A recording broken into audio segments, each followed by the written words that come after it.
Эми ишенген эмесмин Кабо Вердегечи. Сеткасы жеңилирээк. Вазиня допмушта бир өзүнө ишенген адам экен. Алла разы болсун, Вазиня. Бруно Фернандеш эгоист да. Бир тойле төмөндө ачык айткандачы. Кайсыл бетиң менен келип Роналдодон топ сурайсың? Туу, эшек. Жок, пас керек болсо эми Жок. Актагы пас. Роналдонун эми эмоциясын карасаңар мондай да. Харватия чындап күчтүү. Жинде ойноду кого. монстр, ё-моё. Алмаштырылган жок Роналдого салыштырмалуу. Бир жол команда көрдүм. Эми Месси жакыныраак, кечээ күнү жакшы ойноду Месси чынында. Мандыраш болду.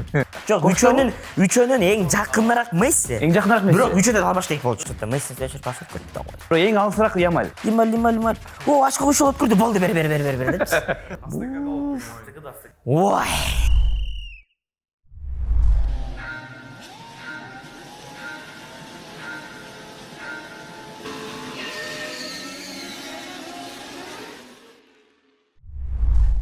Ассаламу алейкум достор, бул Спорт Хаб долбоору. Мен аты-жөнүм Бексултан Усиналиев жана бул кезектеги футбол ааламынын чыгарылышы. Бүгүн өзгөчө чыгарылыш, анткени биз 1-16 финалды толугу менен бүтүрүп, алдыда 1-8 финал, бирок ушул таптагы эң кызыктуу болгон беттештерди бүгүн талкуулайбыз. Биздин чыгарылыштарды колдогон Amana City курулуш компаниясына биз терең ыраазычылык билдиребиз. Аларда азыркы учурда акция жүрүүдө. Эгерде сиз 70 чарчы метрден жогору батир алсаңыздар, Формула 1ге жолдомо белекке аласыздар. Жана ошондой эле биздин ар дайымкы өнөктөшүбүз бул Шоро компаниясынын легенда суусуна дагы биз терең ыраазычылык билдиребиз. Жана баштайлы. Биринчилерден болуп, эми бизде конокто сиз жакшы көргөн, сиз суранган комментарийлерди сен окубасаң керек. Бирок аябай жакшы комментарийлер болуп атат. Ошол Азамат Туанов красавчик, азыр жакшы билет экен, азан чакырла деп көбөй чалат, жазат. Ошо Азамат Туанов кайрадан биз менен, жана ошондой эле Кубан Жумамединов.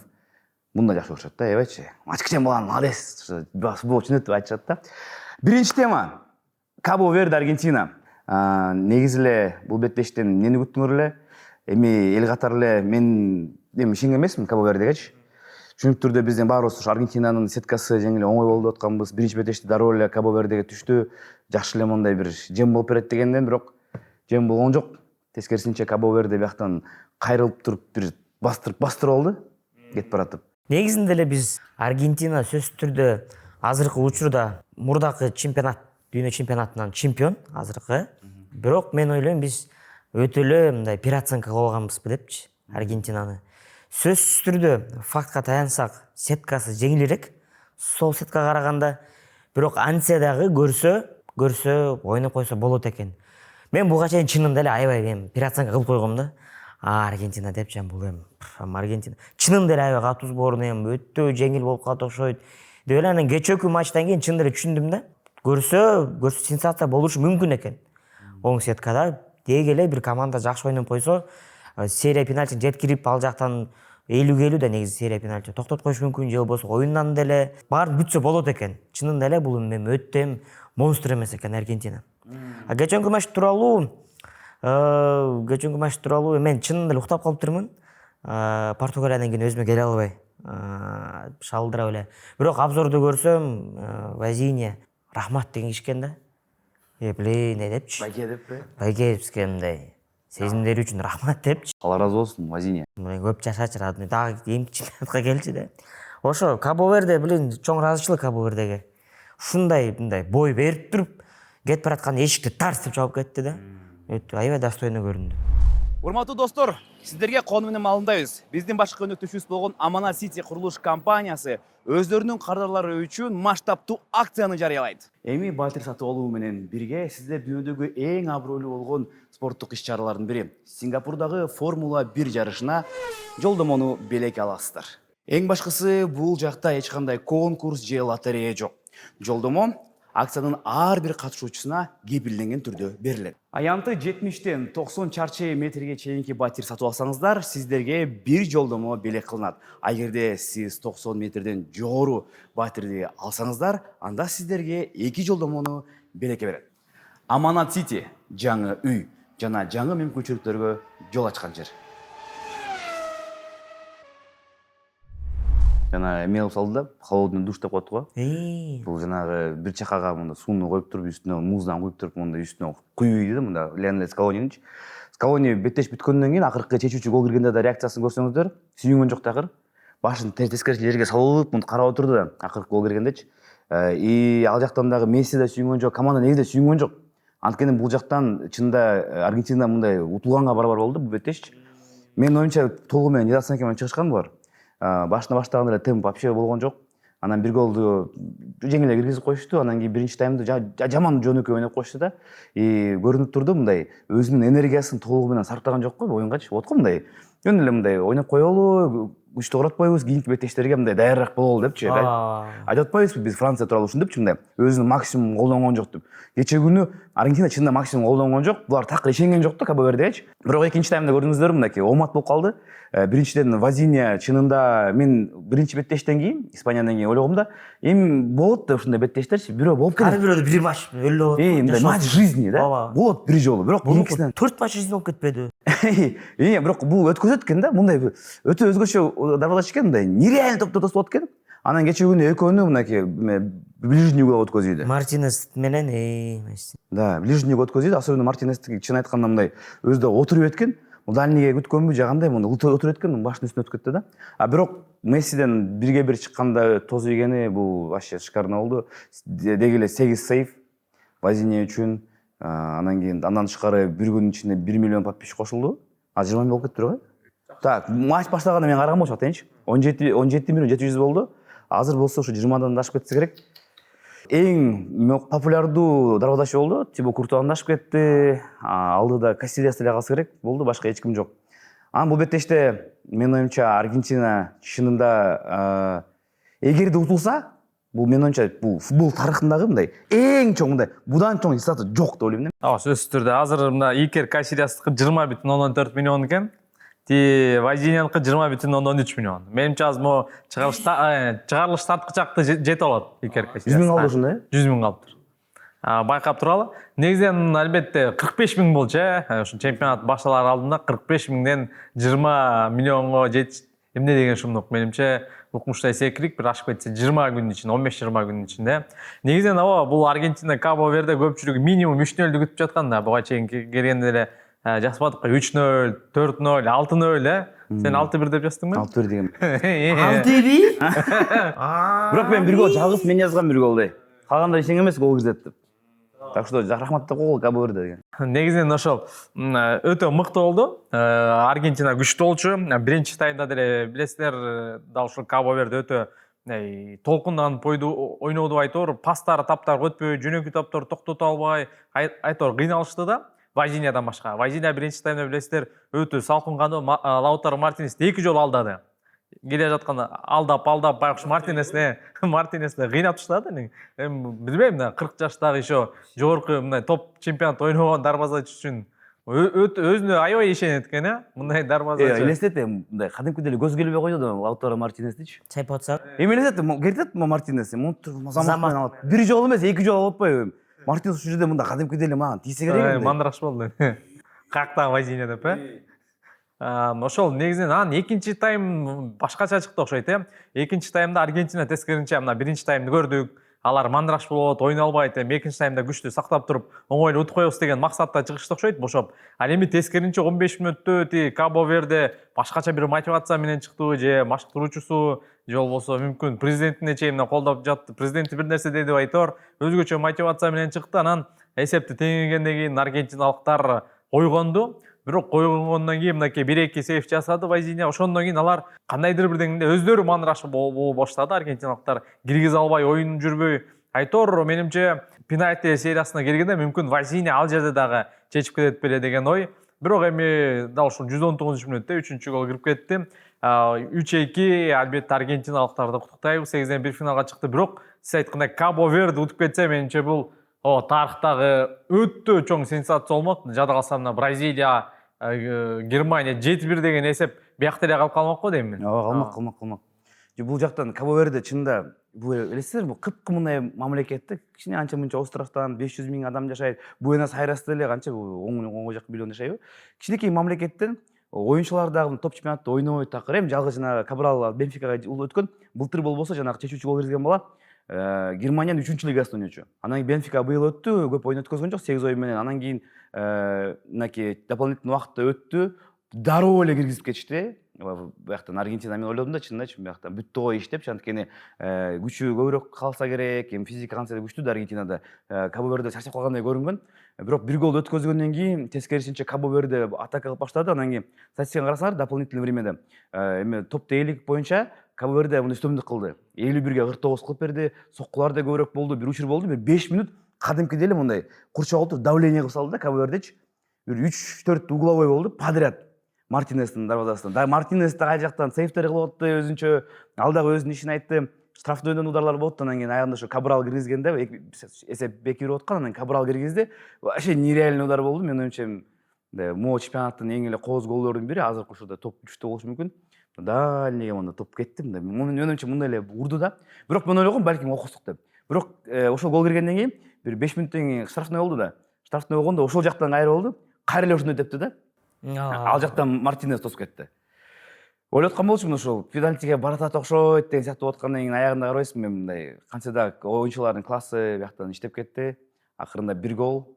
Анан кийин канча дагы мен оюмча бул чоң эме өзүнчө бир майрам да, чынындачы. Кабо Верде бул беттешти утулган жок деп эсептейм. В плане эмоциональный, ментальный в плане бул азаматтар. Рахмат Кабо Верде. Чынында чоң бизге майрам тартуулады да көргөндарга. Мына пенальтилер сериясы болгондо ким утмага өтө кызык. Анткени Мартинес да биз билебиз, ал өтө бир психолог да. Укмуштай тозот, анан Вазиня да укмуштай бир өзүнө ишенген адам экенин ким утмак эле, кандай божомол бар? Тосуш боюнча экөө чынында эле менин сөзүңүзгө кошулам, экөө бирдей. Анын үстүнөн дагы ушундай Вазиня ушундай матч өткөргөндөн кийин кураж сезиминде балким ударлар чыгып деле салмак. Бул жактан бир-бир кылсак, дарбазачылар жактан бир-бир кылсак, тебүүчүлөр жактан 2-1 го дейм. Негедир дегенде пенальтини баарыбыз ойлойбуз. Мисалы үчүнчү, бул 50-50 пенальти оңой эмне депчи. Бирок чынында эле футболдо кичине мындай эмне экенин түшүнгөн киши, адам билет да, футбол тебиш деле бул психология. Мисалы үчүн Германиянын оюнчулары деле дүйнө жүзүндө эң менмин деген командалар ойнойт да, бүт баары 4-тө туруп алып кийиме келип сураса жок депчи. Эми чынында 6-чы удар аябай важный удар. Киргизбесең чыгып кетиш мүмкүнсүң. Баарында ошол жоопкерчилик сезип анан жок депчи. Оңой болсо тебе бербей. Ошондой эле бул жактан Аргентинанын класс алмак да сөзүм. Месси тебет, Лаутаро тебет, тияктан тиги тебет. Аргентина өткөнгө көбүрөөк болмок, бирок анча деле баары мүмкүн. Анан эме гол боюнча, экинчи гол боюнча кайталоону карап көрсөк, экинчи голду Кабо Верде киргизгенде бул негизи Аргентинага каршы кошулган убакытта 2-2 кылыш бул негизи мындай. Киргизгенде барып анында чапкылап демеш керек да, турабы? Жыргаш керек да. Бирок карасак гол киргенде бүт оюнчулардын, Кабо Верде оюнчулардын биринчи эле мындай реакциясы жыргама эмес да, мындай да. Мындай эле кирсе бүт баары. Амин. Моюнуп анан кийин кирген экен сезип туруп, анан кийин жуска башташты дагычы. Ошол бул эме да, далилдөөсү да бул эме голдун кооздугучу. Кандай кооздук ой. Зидан Монткенде эле болду. Монткенде эле болду да. Ошондой эле болду.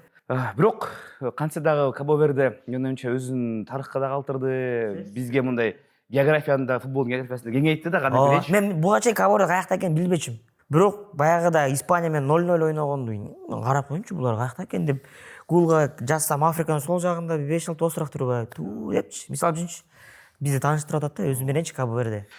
Плюс карабайсыңар, булар бир да ойдо утулган жок да негизги убакыттачы. Булар Испания азыркы учурдагы Европанын чемпионуна утулган жок, азыркы учурдагы дүйнө чемпионуна утулган жок. Негизги убакытта Уругвай утулган жок, Саудовская Аравия утулган жок. Бир дагы ойын мында негизги убакытта утулбай туруп мына команда кетти. Бул чынында чоң бир жетишкендик, чоң жеңиш. Бубишта деген булардын маштыруучусу. Бул аябай салкын кандуу адам экен мындай. Муну президент кылыш керек барып Кабо Вердеге. Вазинянын жанына алыш керек. Вазиня премьер. Вазиня 12 жылдан бери ошо 12 жылдан бери улуттук курманда ойнойт экен. Анан кийин ошо биринчи жолу Африка нацияларынын кубогуна чыкканда дагы бул сүрөп чыккан экен, аларды дүйнө чемпионатына да алып чыкты. Эми мен ойлойм, чынында эми Вазиняга барып туруп мондай Кабо Верденин эмесине Өзүнчө дагы остров куруш керек. Остров куруп туруп, ошо статуя коюп туруп. Вазиня формасында, бетин формасында остров да. Вазиня канчада экен?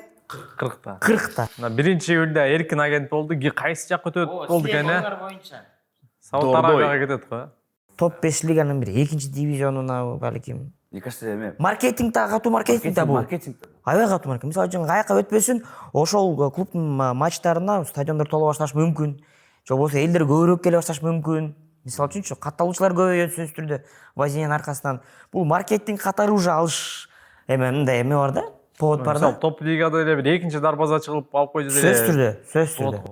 Ошол эле мисалы үчүн быйыл бизге келген Ла Лигага көтөрүлгөн мисалы үчүн Депортивага же Малагага мисалы да, же ошол эле там. Бул эми менин оюмча Вазинянын эмесинен зависит этет да, аппетитинен, анын алкымынан да. Эгерде бул эми аз деле түшүнөт да, мен карьера бүтөйүн деп калды, акча табыш керек десе, Сауд Аравиялардан алыш керек. Сауд Аравиядан эле биякта сунуштарды алыш керек да, каяктан эми акчаны күрөш керек болду. Эгерде жок, мен дагы 1-2 жыл ойногум келет десе, менин оюмча сунуштар болот эми ушу Европаданчы.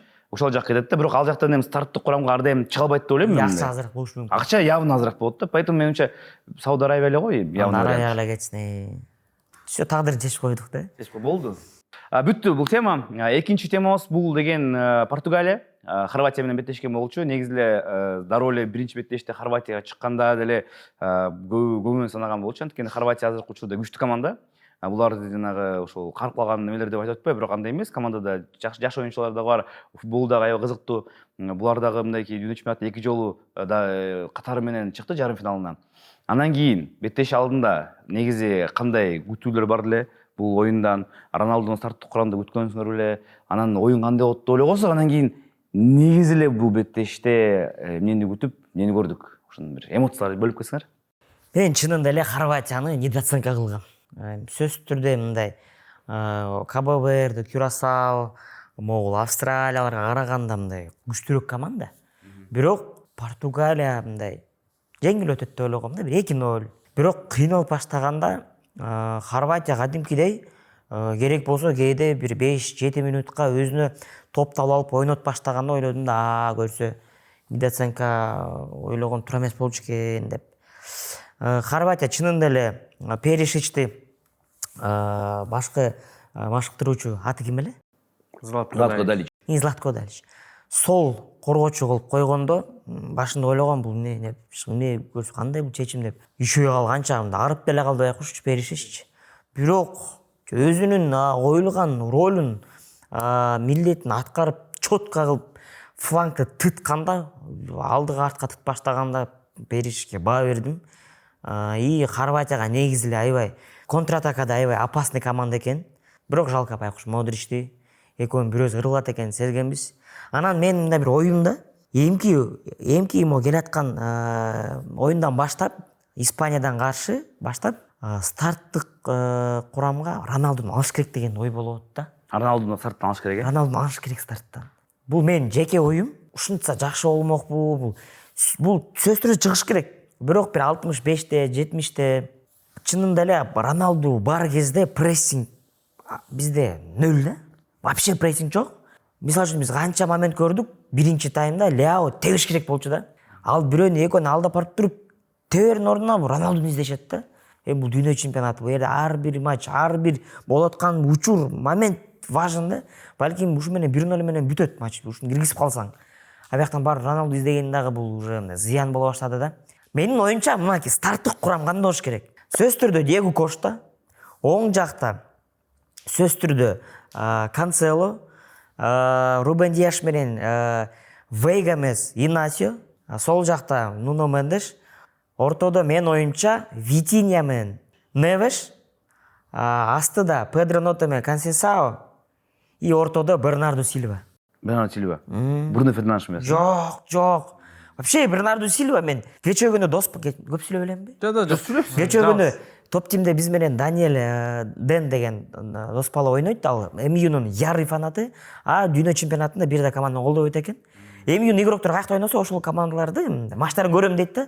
Бирок бир курам мени эметпейт да, жактырбайт дейт. Анан кийин экөө сүйлөшүп калып, өзү дагы айтты да, ооба чынында эле Бруно Фернандеш негизи ал МЮнун игрокторун өтө мындай бир тууган акесин билгендей эле билет да ар бирөөнүчү. Ошол деле далилдеп чыкты. Макул болду.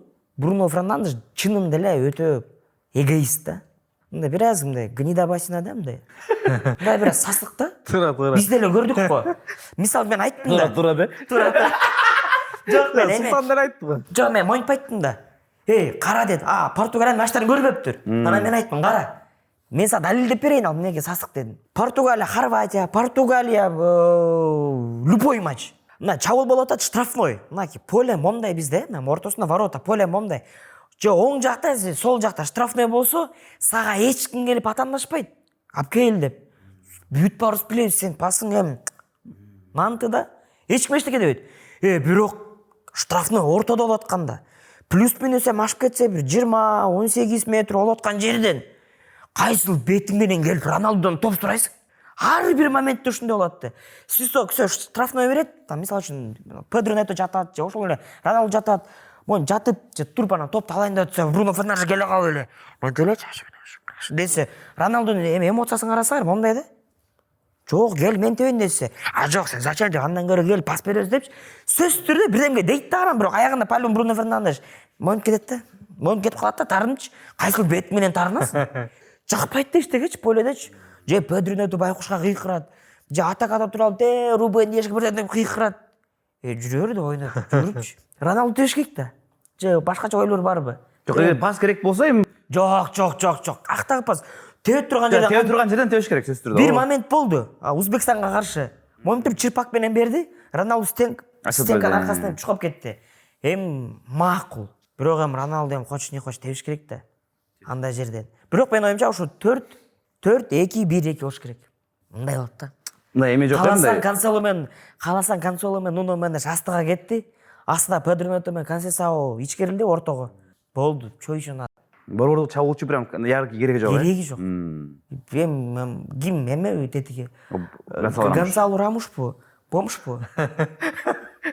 Киргизде экинчине базары жок. Мен аны топ чабуулчу деп санабайм. Кыйын болду Хорватия менен каршы. Роналду жүгүрбөн үчүн кыйын болду. Прессинг чок болду. Көп моментте Роналду ойнолду. Сөзсүз түрдө пенальтин киргизди. Пенальти киргизгенде билиш керек. Киргизди, бирок замена кылганда тура болду. Мына көрдүңөр, мисалы үчүн, замена кылса, оюн сразу кете баштады. Консейсао чыкты, Тяк чыкты. Испания бул Хорватия эмес. Испания бул Конго эмес, Колумбия эмес.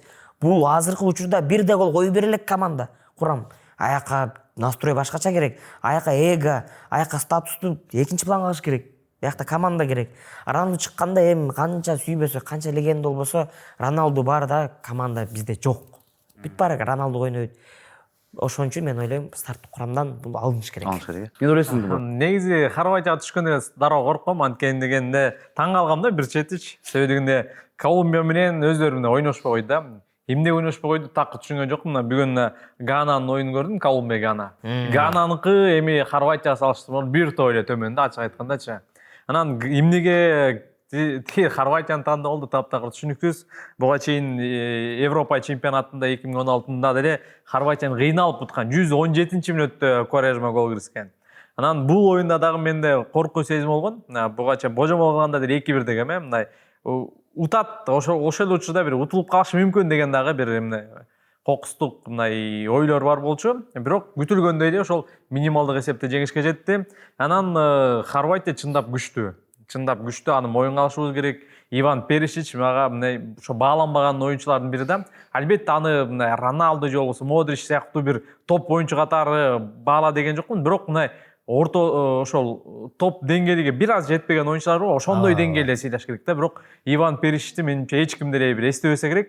Бирок мына Хорватиянын тарыхында эң көп ойун өткөргөн оюнчулардын катарында 2-нчи орунда, Модричтен кийин эң көп гол киргизген оюнчулардын катарында 2-нчи орунда, Шукерден кийин жана азыр 37-38ге чыкса деле укмуштуу формада. Мен ошол Боруссия Дортмундта жүргөндө эле ал жакчы. Ал башынан эле ушундай да, коргонууда да жүрөт, чабуулда да жүрөт, чарчабайт. Өтө күчтүү оюнчу. Анан бул оюндун жүрүшүндө көз жүгүртө турган болсок, Диего Кошта дагы мына бир нече жолу сейф жасады, болбосо өтө эле оор болмок. Матео Ковачич, жинде ойноду, Ковачич. Реалдын оюнчусу монстр, ё-моё. Бир учурда бир чабуулда 2 соккун атты, билбейм, Ковач кече күнү өтө катуу ойноду. Да, кимди белгилесек болот? Жалпысынан Португалия. Модричти өзүн белгилесек болот го дейм мен анча. Модрич деле жакшы ойноду. Алмаштырылган жок, Роналдуга салыштырмалуу. Жана чарчаган жок дегендей. Анан менимче мына Ренату Вейган айтып жатат. Буга чейин башка жана орусиялык эксперттер айтып атат да, Ренато Вейган. Менимче Веганы эмнеге канча жаман көрүп атат түшүнбөйм. Тескерисинче мага Вега бул турнирде жагып атат да. Мисалы пенальтини ким алып келди? Вега алып келди, туурабы? Мисалы буга чейин Колумбия менен болгон беттеште Вега канча жолу сактады. Вега бул оюнда деле менимче Ренато Вега албетте ал мындай ылдый жактан бир аз техникасы начар болушу мүмкүн, бирок экинчи кабатта физикада атаандашка мүмкүнчүлүк бербей жатат да. Менимче Ренато Вега Диашка жакшы эле бир эме болуп атат окшойт, тандем болуп жатат. Анан бул Португалия чындап мындай оюну менен, бирок мага бул Португалиянын Хорватия менен болгон оюну жакты. Ошол эле Колумбияга же Конгого караганда оюн бар. Биринчи жолу команда көрдүк биз. Команда көрдүк, пасташты, жоңго пасташты, мисалы Конго менен пасташты жөн убакыт чойгостон пас берип, дароо чабуулга чыгып, атакалар болуп жатты. Мына биринчи мүнөттөрдө Бруно Фернандеште мүмкүнчүлүк болду. Башка Лиаода мүмкүнчүлүктөр болуп жатты, штангага тийди. Мага жакты жалпысынан. Анан эми ишенебиз Испанияга каршы оюнда. Бирок Испанияга каршы оюнда мындан да жакшыраак ойнош керек. Анан коргонууну мындан да жакшыраак кармаш керек. Диаш менимче билбейм, мен бир аз мындай өтө эле аябай жакшы формада эмес деп сезилип атат. Бир аз жакшырыш керек. Анан Коштага ийгилик каалаш керек. Кошта менимче бир 7-8 сейв жасап алса Португалия отурат да. Мен могу тескерисинче негедир кечээ күнү Роналду ойногон жакты да магачы. Роналду буга чейин эгерде көбүн эсе буга ойноп атты да, айрыкча Өзбекстан менен көрүп аттык. Бул пастын баарын берип атты да. Анткени үстүнө жүк турган да. 6 дүйнө чемпионатында гол киргизген оюнчу катары калгысы келди да, эми ал ачык айкын. Анан бул оюнда дагы бар болчу мындай задачачы. Плей-оффто биринчи жолу киришет болчу. Анысын да кылды. Бирок мен ойлойм мындай учуучулар менен мындай прессингке да барып аткандай болду. Учуучу менен мындай ылдыйракта түшүп атты, орто бөлүккөчү. Түшүп туруп алдыда дагы мындай мүмкүнчүлүк берип атты да бул оюнчуларгачы.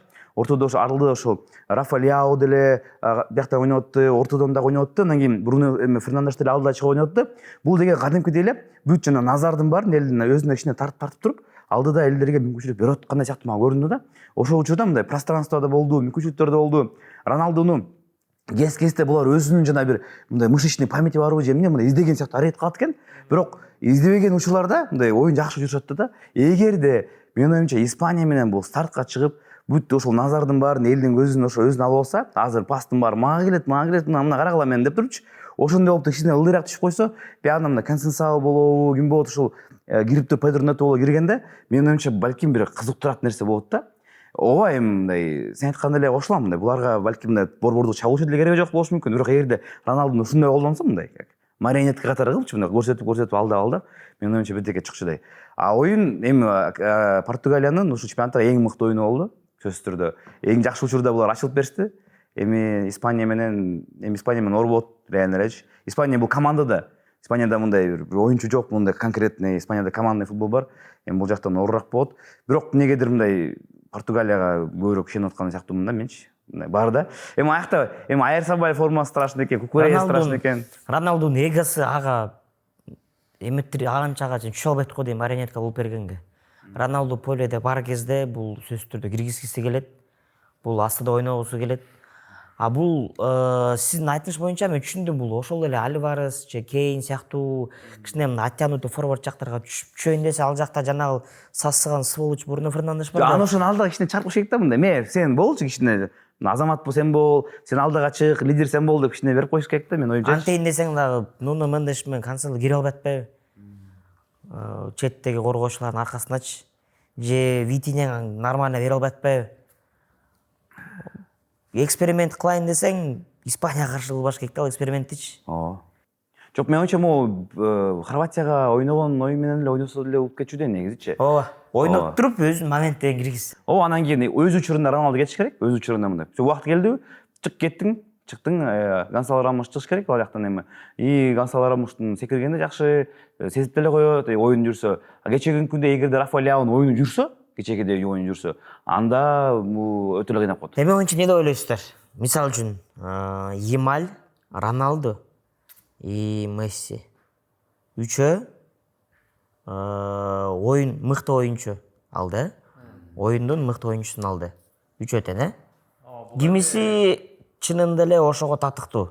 Месси жакыныраак го ошого негизи. Эң үчөөнүн арасынан, Месси жакыныраак. Бирок эми FIFA бул жакта ошо ал деле ким популярдуу болсо ошого берип коет экен негизи элечи. Жок, ошо бул эме ушундай суроо болчу да, бул көрсө мындай мисалы Беллингемге көңүлүн алып койбойн деле деп Гана менен Англия 0-0 болгондо Беллингемге деле берип койду менимче. өзү айткан Беллингем Гананын игрогуна бериш керек болчу деп. Бул эме экен да.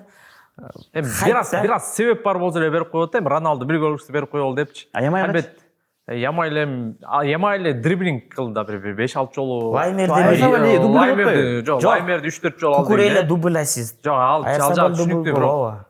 Ямайле Biraz повод болду эле. Жок, булар мындай экен да, матчтын астында ушул эки курамда эң эле мындай жанып турган Ямаль экен да. Анан Ямаль пашасы бирдеме кыла койчу, сага беребиз деп турат экен да, буларчы Ямаль. О, ачка кошуп өткүрдү, болду, бер депчи. Ушундай экен да. Бул еще эме комиссар чечет да бул нерсеничи. Оюндун комиссары болот, ошол чечет. Анан кийин комиссарда түздөн түз сөзү жакпай эле байланышы бар, ошонусу бар да. Эми Месси жакыныраак, кечээ күнү жакшы ойноду Месси чынындачы. Бирок Лисандро Мартинес бир гол, Лисандро Мартинес бир гол, бир ассист. Аярсабаль дубль. Роналду эми билбейм, Роналду болсо ким анда? Жок, үчөөнүн эң жакыныраак Месси. Эң жакыныраак Месси. Бирок үчөөдөн албаш керек болот. Бирок эң алысыраак Ямаль. Эми Роналду ортодо, бирок Роналдуга бербей эле койсомок. Билбейм, мен сизе айтканга кошулам, мен мындай жөн эле да мага. Эми ал нерсеге демек биз көңүл бурбаш керекпиз, болду. Лучше керек матча деген нерсе мындай жөн эле условно экен да, жөн элечи. Жок, булар ушу менен просто мактанышып атпайбы? Алдык депчи. Өздөрү? Фанаттарына повод берип атат кырылышкангачы. Дальше? Так, дальше бол койсуң. Шашатасың. Жок, негизичи. Месси сөчүр башып кетти да кой. Так, бизде эми кийинки раундда беттештер алдыда калды. Бул жактан бүгүн Колумбия Гана беттешинде көрдүк. Колумбия көп деле сенсациялар эми айрыкча болгон жок.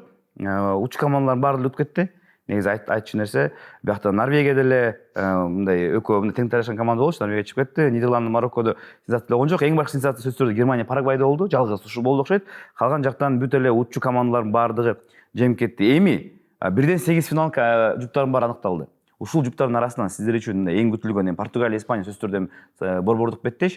Адан тышкары кайсыл беттештерди мындай интрига кылып атат, ушул беттеш мындай кызыктуу болчудай деген. Анан экинчи суроо, ушул жактан бир сенсация күтсөк болобу? Ошол эле Египеттен же болбосо дагы ким? Парагвай кайра сенсация кылабы? Кандай ойлойсуздар? Менимче Египетте шанс азыраак. Сөйдөгөндө Египеттин оюну эми аябай деле жок экен, ачык айтканда. Эми Салах деле формада эмес. Албетте кечээ эми пенальтиден Паненко киргизди, бирок ал деле аябай ишенимдүү эмес. Жай аз жерден тосуп кала жаздады. Менимче Египет Аргентинаны токтотуш оор болот. Анан бул жакта сенсация жарата турган эми сенсация деп айтабызбы, айта албайбыз билбейм, бирок АКШ Бельгияны өтөт го деп ойлоп жатам. Эми жылдыз жагынан албетте Бельгияны көпчүлүк көргөндөр Бельгияны фаворит деши мүмкүн, бирок бул чемпионатты көргөн көргөндөр менимче Бельгияны фаворит деп айта албайт. АКШ өтө сонун ойноп жатат, анан өзүнүн үйүндө менимче Бельгияны утат болуш керек.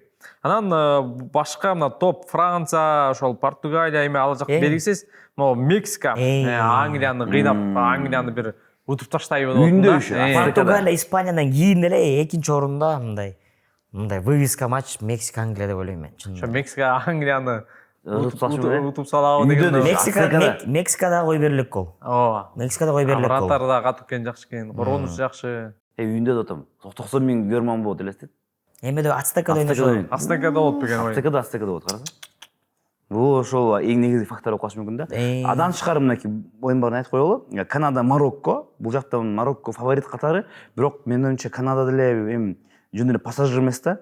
Бул менин оюмча пассажир эмес сөзсүз түрдө. Парагвай, Францияда бүт нерсе чечилип калгандай. Менин оюмча эмне ойлойсуңар? Ооба. Парагвай кантип канча өзүнүн отборунда, дүйнө чемпионаты отборунда мисалы үчүн Аргентинаны уткан, Бразилия менен ниче ойногон. Алдабасам. Аргентина топтордун баары менен ниче же утуп койгон да. Бирок ал отбордо болчу, азыркы дүйнө чемпионатында баарыбыз көрүп турабыз. Парагвай кыйналып эпте 1-0 утулат же 1-1 болот. Эрте экен да. Акса уткан Германияны утту. Ошондой эле Бразилия, Норвегия беттеши. Бул беттеште мындай күтсөк болобу, сенсация болушу мүмкүнбү? Эмне ойлойсуңар? Бразилия, Норвегия? Жок.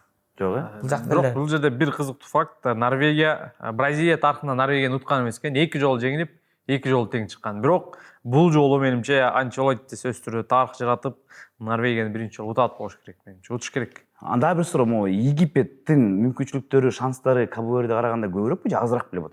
Кабо Верде оюн баштала элек деп кой. Анан ошол беттешти карап туруп, анан кийин Египетке каршы оюн көргөндө кимиси көбүрөөк мындай шансы көбүрөөк деп айтам да. Аргентинага каршы. Матч баштала элек болсо, Кабо Верде баштала элек, Египет баштала элек. Мында карап туруп, ушул Египетте шанс көбүрөөк же Кабо Верде шанс көбүрөөк айтмак белем. Египетте көбүрөөк го дейм. Жок, буга чейинки оюндарда деле караганда Египетте андай деле оюн жок болчу. Мисалы Кабо Вердени көрдүк, Испанияга каршы мындай командалык оюн көрсөтүп коет.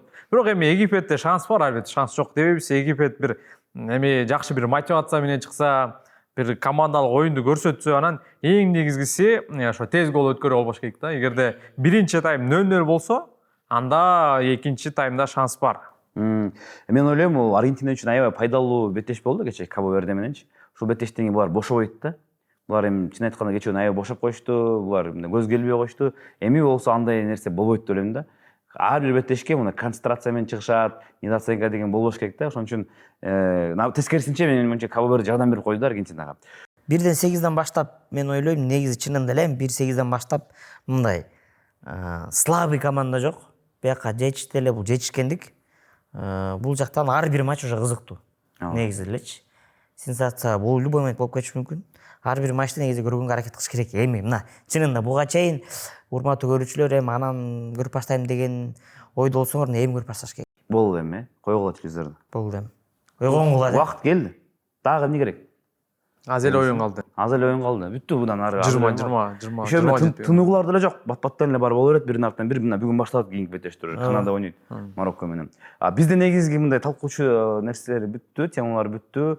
Азыр эми Португалиянын көрөрманына Португалия тууралуу суроолорду беребиз. Бул дүйнө чемпионатына катышып аткан оюнчулар тууралуу эле. Мисалы Португалия 7-номерде ким ойнойт дегенде. Эми азыр Мен кошсом болобу же өзүлөбү? Жок, чок эле. Чок эле ойнор эле. Давай. Биринчи мүмкүнчүлүк Азага берели. Очередь менен? Жок, негизи элечи. Анан таппай атса бир аз жардам берели. Португалия 5-номерде ким ойнойт? Алмашуу оюнчу. Португалиянын 5-номеринде. Эме. Варианттар барбы? Жок, эми сөзсүз түрдө огорго түшүнүктүү. Азыр варианттар.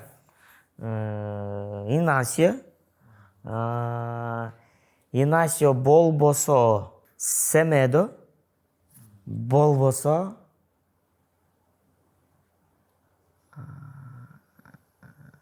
мен ойлойм Семедо. Семедо, Далот. Бул Далот. Эшек. Далот бар болчу да вообще. 11-номерде ким ойнойт? Так, 11-номерде. Жоао Феликс. Жоао Феликс. 11-номерде ойнойт. Немче тердеп кеттим мен. 1-1. Кийинки 19-номерде. 19-номердеби? Бул деген бирок чемпионатта бир да мүнөт ойной элек. Ошо старт курамда эмес деп айжаңын айтып. Бир да мүнөт ойной элек. 19-номер. Заменадан да чыкпаптыр. Ал ким болуш? Айтканбызсың ошо окшойт. Дейсиңер, Гонсало Гуэдеш? Гонсало Гуэдеш. Кийинки эми 17-номер. Педро Нето.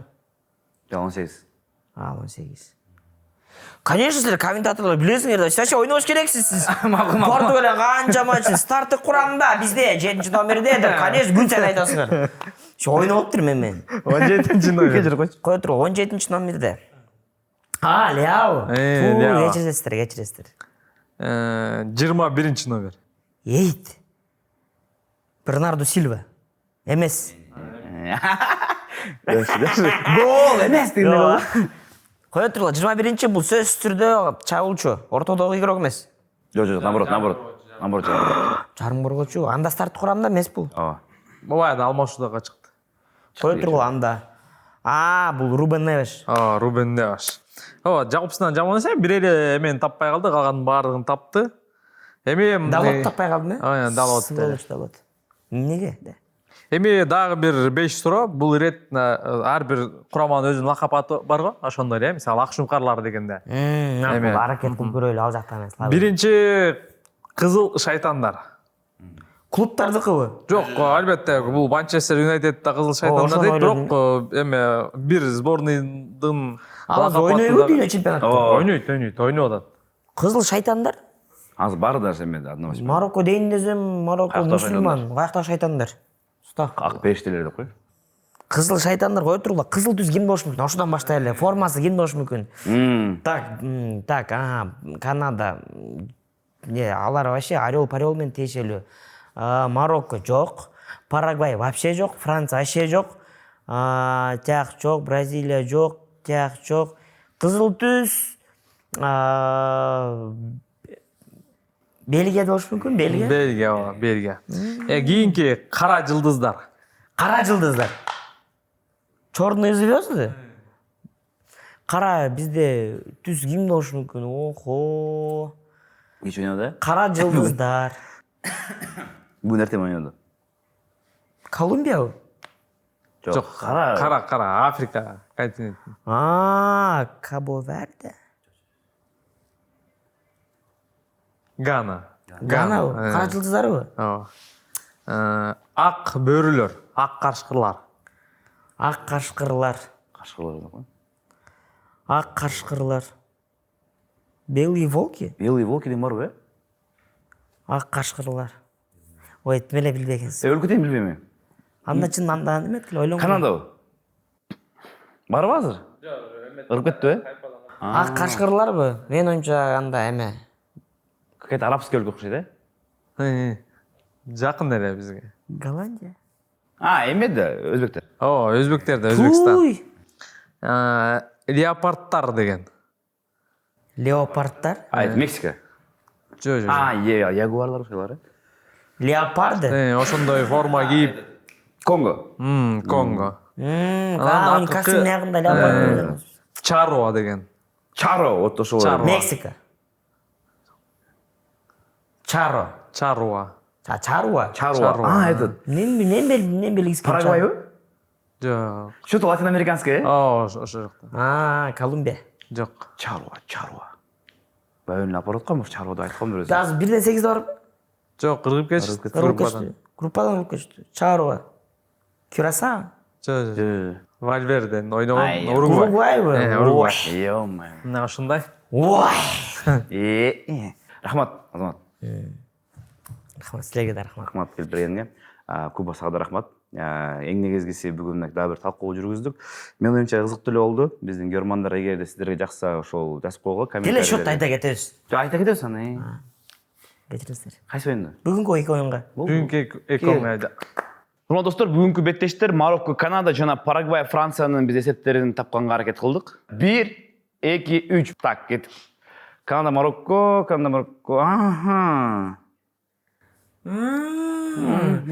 Парагвай Францияга үчөөздүкү окшош экен, меники разница бар экен. Разница голдор бар. Разница бирдей экен, брат. Разница бирдей. Разница бирдей. Ой, разница бир эсеп туруш калча. Да. Бул жакта түшүнүктүү эле го дейм Франция. Франция, Парагвай түшүнүктүү эле утат. Эмнеге бир Канада, Марокко? Эмнегедир ушул Канада кирип кетчү дейт негизичи. Канада кирип кетчү да, дополнительный времяда бирок Марокко. Жок, бул жакта еще үйдө ойногондун факттары да бар. Жок, үйдө эмес да бар. Жок, эми негизичи эми. Негизи эле? Хозяйка деген да. Канча дагы эме көрөк болот да. Трибунадачы. Ну да, американецтер. Американецтер канча да колдойт да өзүнүн Канадасын. Кошуналардын, бирок Хьюстонда болот эбес. Кошуналарын. Эми Канада эми билбейм мен. Бул дүйнө чемпионатында Канада көргөздө го дейм. Ким утат акыры айтпайсың?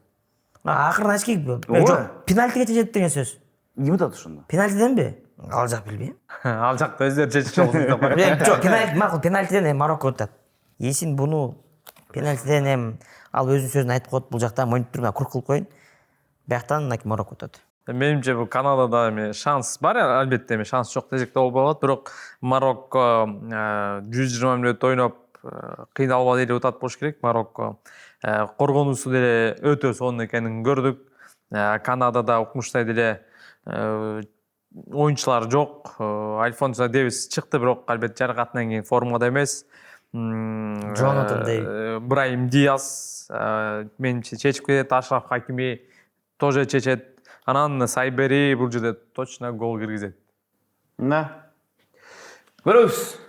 Эсептер ушундай. Франция Парагвай эми бияқта түшүнүктүү. Франция утат. Мен ойымча бирок Парагвай өз голун бир киргизип кетчү дейт мындай бир. Чуйка бар да ушундайчы. Бир гол бар да алардачы. Ошо, туугандар, рахмат силерге.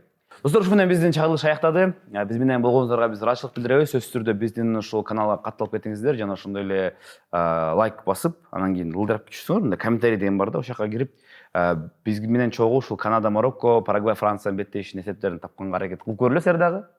Вот, эң башкысы биздин каналды колдоп коюңуздар, Азаматка дагы жазып койгула. Жакшы сөздөрүңөрдү. Чоң рахмат. Кошуласыңар, кошулбайсыңар балким. Кошулбайсыңар оюна. Белким. Бирок ал эми сени тандооңор, бул Азамат тандоосу дегендейчи. Ошо, Азамат, рахмат.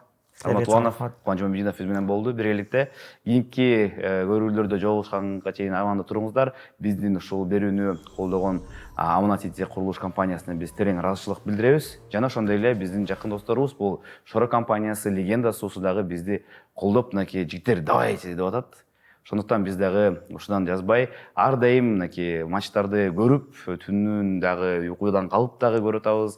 Эртең менен келип тартып атабыз. Ошон үчүн дагы иш кодос чыгып, куттабыз, аза. Биз менен чогуу эле биргеликте жүрүп. Рахмат достор. Кийинки бетештен көрүшкөнчө аман туруңар.